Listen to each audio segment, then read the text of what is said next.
Welcome to the office. We want to take a look at some finite groups and find some results based on what we have learned so far about groups here in section 4.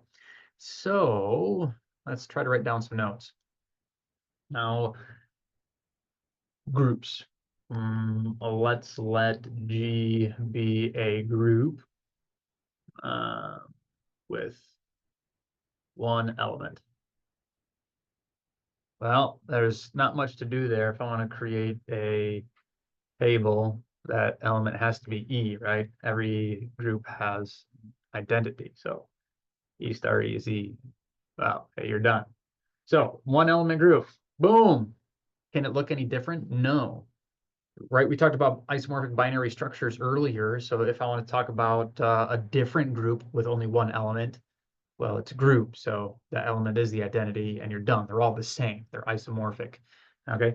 What about let G be a group with two elements? Excellent. So let's take a look at a table here. It's got two elements. Wow, things get interesting in comparison, right? So we have E, the identity. You've always got to have the identity, and then you've got something else. Okay.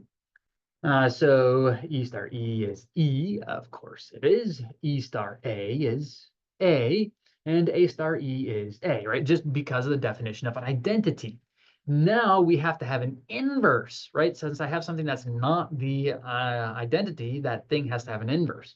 So that inverse has to be itself, and A star A must be E because it has to have an inverse. So boom, it's completely determined, done. Could I do it any differently? No. So any other group that only has two elements is going to be exactly the same, and they are isomorphic, right? As binary structures, they're isomorphic. So what about three elements? Let G be a group with three elements with here. Let's try that again. With three elements. There we go. So can we start to have some variation here? Well, let's try to define our operation. So of course we have E. We're going to have the identity, no surprise there. And then we're going to have two other elements. Let's call them A and B. A and B. All right. So what is the question here? Well, E star E is E, E star A is A, E star B is B. A star E is A, B star E is B. Now we start to have some options. Okay. So we want A star B. Ooh, okay, here. First of all, could I have it be, could this be A? Could it be A? No, it can't be A, because if I have A star E is equal to A star A, then I know that A would have to be the identity. So I can't have the appearance of the same letter in the same row or the same column. Okay, so I can't have any element appear twice in a row or a column because identities and inverses are unique, essentially, right? That's what it amounts to. So this, the only thing I have left is B and E for this, and I have A and E for this row.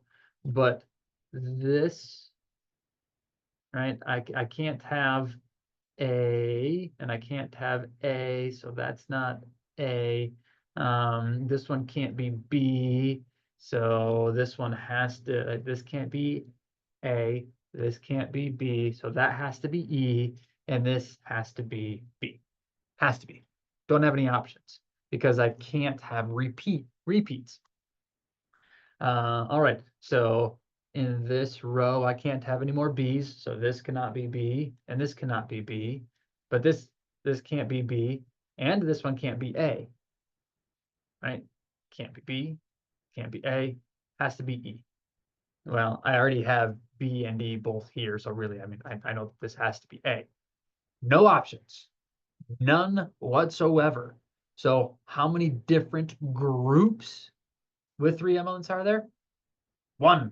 Here it is. Doesn't matter what letter you're using to represent them. You need an identity. Once you have the identity, then you can't have multiples, right? You can't have a repeated element in any row or column because then you're violating the uniqueness of the identity or inverses.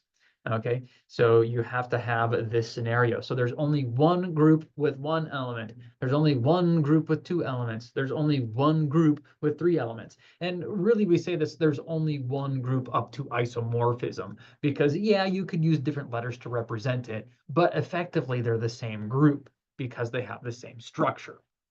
All right, so that's actually the end of that section. So thank you for your time and your attention throughout section 4 here. Lots of videos there. Hopefully it was nice having them short and not too annoying that there's a bunch of them.